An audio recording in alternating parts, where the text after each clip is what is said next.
first speech is by Nisha, and the title of the speech is His and Her Ways to Handle Stress, and she is giving her speech from Competent Communication Manual, Get to the Point. Please welcome Nisha.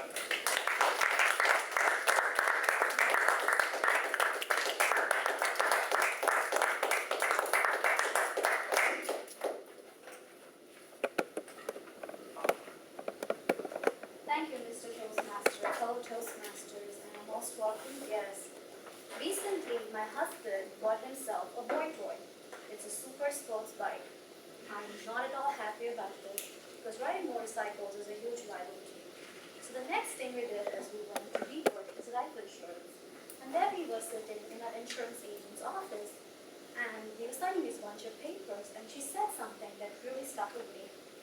She said, assuming that you buy your insurance when you're young and healthy, your husband will always pay more for his life insurance and less for his health insurance than me, just because he's a man. I didn't understand that. She said because men statistically have a shorter lifespan than women, and that's why they pay high on their life insurance. Can you imagine? So what she's trying to tell me is that there is a very good chance that my husband will die before me. I just don't want to imagine the agony, the pain I have to go through if he died before me. So I was very determined to find out whether what she told me was true and get some real numbers and understand why do men have a shorter lifespan than women and possibly look for some solutions to improve the situation. So as is the mode of operation for many, I went onto the internet and I started looking for answers. And I found that unfortunately or fortunately, men do die before their female counterparts. And it's true in almost 98% of the countries in the world. In the United States, the average life expectancy for a woman is 5 to 7 years more than a man. And of the top 10 diseases or top 10 causes for deaths for men, for the top 10 causes for deaths in the state, out of the top 10 causes for the deaths for men in the state, So of the top 10 causes for deaths in the states, men are leading in 9 of them. Also, the risk of mortality for men is high at all ages. So is it that men in our society are subjected to more stress? Clearly not, because can you imagine a situation where a woman who has recently lost her husband and is trying to manage job as well as her kids? Or is it that men are genetically programmed differently than females to die in an early age? Because we know that the miscarriages of male fetuses is more common than female fetuses.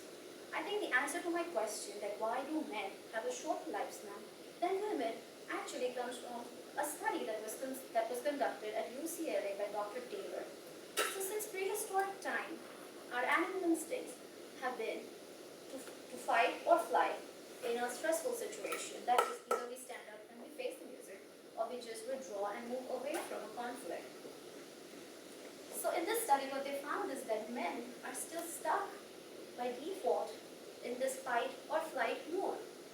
And when they say that they need more space or they need to run a marathon to get rid of some stress that is built inside of them, or when they say that they need to either participate or watch an extreme contact sport like MMA or football, they aren't kidding. Whereas women, on the other hand, have evolved and they have developed a new mechanism for dealing with stress. The researchers call it tend or befriend. So when a woman is in a stressful condition, she tends to pay more attention to her children. She tends to care for them. She tends to nurture them. Or befriend, that is, she calls her friends and seeks support from her moms or girlfriends. However, this basic difference between men and women, that men do not seek social support, whereas women do, is the most important difference in how men and women react to a stress. In this study, they also found that fathers who came home after a stressful day wanted to be left alone. They were more likely to be harsh to their kids, whereas mothers who came home after a stressful day wanted to hug their children, tend for their children, cook them the best meal, and were more likely to ask them how their day was at school. Hormones definitely play some role in it. Oxytocin, or also known as a touch chemical, is a hormone that is released both in males and females. It is responsible for us cuddling, loving, and hugging each other. testosterone, the male hormone testosterone, overrides the effects of oxytocin, whereas in female, the female hormone estrogen enhances the effects of oxytocin. And that's why I hope men here understand that when their wives or girlfriends tell them that they need to chat, they need to talk, they need to be hugged when they're dealing with stress or anxiety, there is a biological reason to that.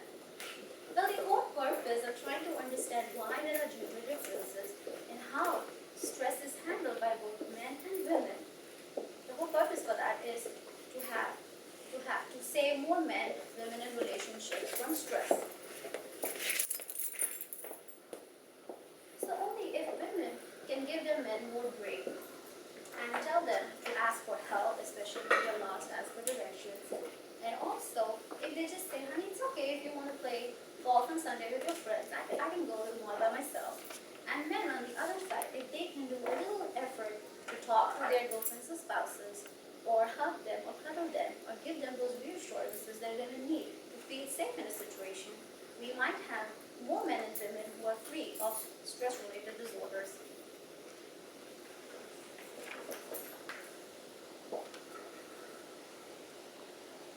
So as we understood that there are differences between how men and women handle stress, so there's a very good chance that that they might not pair up when they both are facing a stressful situation, but just understanding and appreciating that there are inherent differences in how they handle stress can help.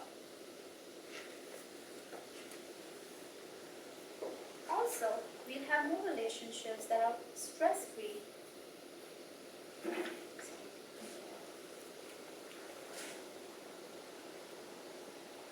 Also, I think that stress can actually serve as a catalyst to creating more stronger relationships and leaving more feelings understood between spouses than misunderstood.